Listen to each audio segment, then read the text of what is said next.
مجھے ان سے کوئی ہمدردی نہیں ہے یا کوئی ایسا نہیں ہے کہ میں وہ بڑے کوئی سیاسی کارکن ہیں یا بڑے رگڑے کھائیں، دولت مند ہے، کاروباری شخصیت ہے. لیکن شہباز شریف صاحب کی فرونیت دیکھیے، شہباز شریف صاحب کی نازک مزاجی دیکھیے کہ ادھر تلخ کلامی ہوئی منگلا کی تقریب میں، انہوں نے آ کے سینٹورس مال بند کر دیا. یہ ہے ان کی 27 کلومیٹر میں ان کی حکومت ہے، اور چونکہ وہ مال اسلام آباد میں آتا تھا بند کر دی.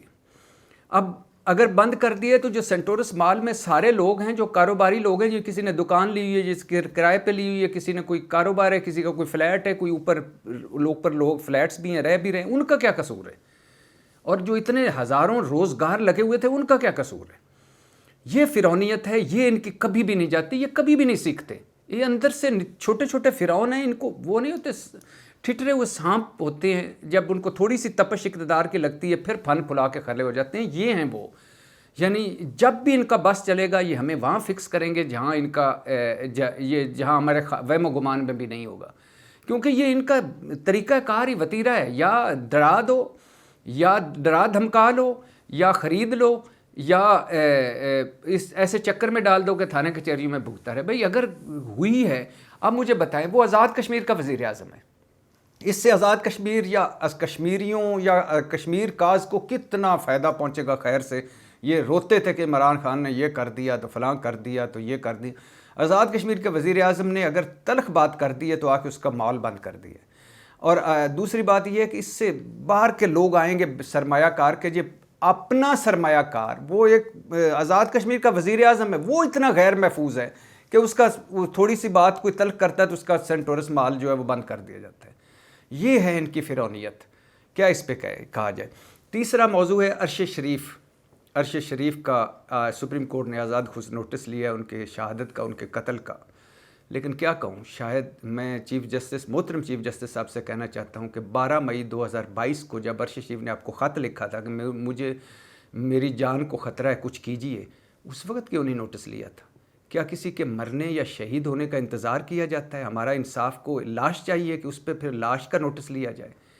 عرش شریف پہ جتنے مقدمے ہوئے، جھوٹے سچے جتنے مقدمے ہوئے، جتنے بوگس ایف آئی آریں ہوئیں، سچے تو اس میں خیر کوئی بھی نہیں تھے، جھوٹے جتنے مقدمے ہوئے، جتنی بوگس ایف آئی آریں ہوئیں، جس حالات میں اس کو پاکستان چھوڑنا پڑا، اور صدر مملکت کو خط لکھا، اس نے چیف جسٹس آف پاکستان کو خط لکھا، سارے اعلیٰ عہدیداروں کو خط لکھا، لیکن کیا جواب آیا؟ کچھ بھی نہیں. دبئی گیا، دبئی سے جس طرح اس کو کینیا جانا پڑا، اور کینیا میں جس طرح بے یار و مددگار اس کی شہادت ہوئی.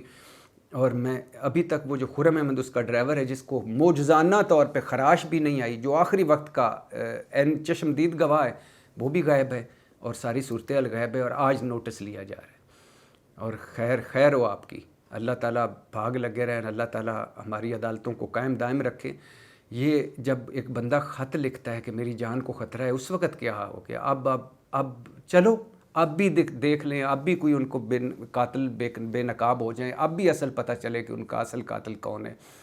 اور میں اکثر کہتا ہوں کہ ہم پیچھے سے آ جائیں. یہ ہمارے ریسنٹ پاسٹ میں عمران خان کی حکومت سے لے کر اب تک مطیع اللہ جان کا وہ جو ایک دن کا ایپیسوڈ ہوا تھا اغوا کا، ابصار عالم کو جو گولی لگی تھی، اسد طور کو جو مار پڑی تھی، اگر یہ ان پہ ہماری عدالت کچھ کھڑی وہ لے لیتی، نوٹس لے لیتی کہ بھئی یہ کیوں ہو رہا ہے، تو پھر عمران ریاض کے خلاف بے تحاشا مقدمے نہ ہوتے، اسے گرفتار نہ ہونا پڑتا، اور اس کو روز ہراسمنٹ نہ ہونی پڑتی، اس کے روز گھر کے ارد گرد فائرنگ نہ ہوتی، اس کو اتنے ڈھیر سارے گارڈز نہ رکھنے پڑتے.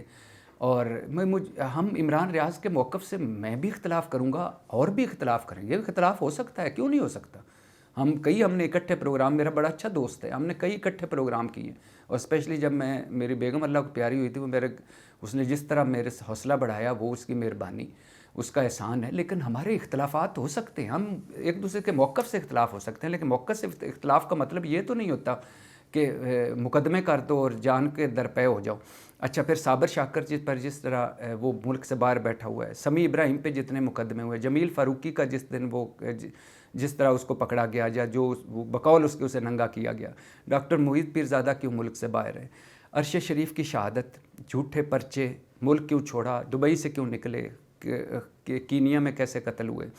اور پھر یہ بھی چیف جسٹس ایک مرتبہ کر لیں، جان چھوڑیں. یہ انہوں نے کہانی بنائی تھی جو جج ارشد ملک کی، جو ایک ویڈیو کو لے کے انہوں نے بلیک میل کر کے دوسری ویڈیوز بنائی تھی، اس کا بھی کوئی جمع تفریق کر لیں، ورنہ یہ روز ہمیں سناتے رہتے ہیں دیکھو جج ارشد ملک کا، دیکھو جج ارشد ملک کا. جسٹس شوکت صدیقی نے بھی کچھ باتیں کی ہوئی ہیں، ان کا بھی لے لیں نوٹس. ان کا بھی ایک مرتبہ تھا کہ ہم آگے بڑھیں نا، آگے بڑھیں. ہم ایک جگہ رکے ہوئے ہیں، وہ الزام سر پہ پڑے جا رہے ہیں.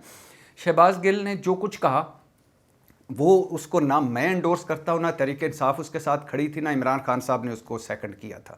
لیکن شہباز گل جو الزام لگا رہا ہے کہ جس طرح اس کو برہنہ کیا گیا، جس طرح اس کے ساتھ ٹارچر کیا گیا ہے، جو حال کیا گیا، وہ بھی اس کا نوٹس لے لیں چیف جسٹس صاحب، اس کا بھی دیکھ لیں. اور اعظم سواتی جن کی سیاست سے مجھے بہت اختلاف ہے، یعنی بہت تحفظات ان کے سیاست ہے. ان کے حوالے سے سپریم کورٹ کی 5 رپورٹیں آئی ہیں مبینہ کرپشن کی، اور میکسیکو امریکہ کہانیاں ہیں ان کی، اور 1 ملین نوٹ کی کہانیاں ہیں ان کی. اور جب غریب کی گائے ان کی فارم ہاؤس میں گئی تھی تو وہ بھی ایک کہانی تھی جس طرح انہوں نے حشر نشر کیا تھا. اور پھر انہوں نے جو ٹویٹ کیا، وہ ٹویٹ اگر میرے خلاف کرتے تو میں بھی ان کا جا کے گریبان پکڑتا، کہ جس میں لفظ کیا لکھا ہوا تھا، ہیل چلو دوزخ میں جاؤ، جہنم میں جاؤ، سیبر باسٹرڈ سن آف بچ. یعنی یہ کوئی ٹویٹ کریں، ایک سینیٹر 74 سال کا سینیٹر، اس کو یہ کرنا چاہیے تھا. لیکن یہ ساری چیزیں یہ سارے تحفظات ہیں، مگر جو وہ الزام لگا رہے ہیں جس طرح ان کے ساتھ سلوک ہوا ہے، اور وہ روز سپریم کورٹ چل کے آتے تھے، روز آ کے دھرنے دیتے تھے، روز پریس کانفرنسیں کرتے تھے، روز اپیلیں کرتے تھے. ان کا بھی لے لیں نوٹس، تاکہ پتہ چلے دودھ کا دودھ، پانی کا پانی، ہم آگے بڑھیں، آگے نکلیں. ورنہ ہر کسی نے اپنے ایک نظریہ، تھیوری بنائی ہوئی ہے اور سارا اس پہ چلی جا رہا ہے.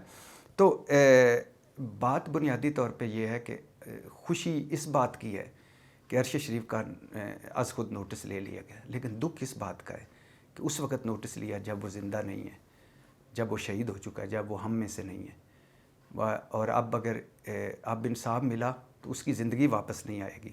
ہاں، یہ جو کینیا میں مارنے والے ہیں وہ ہو سکتا ہے شاید سامنے آ جائے، لیکن مجھے تو اس کی بھی کوئی امید نہیں ہے، کیونکہ یہ پاکستان ہے، اور پاکستان میں یہ سب کچھ ہوتا ہے.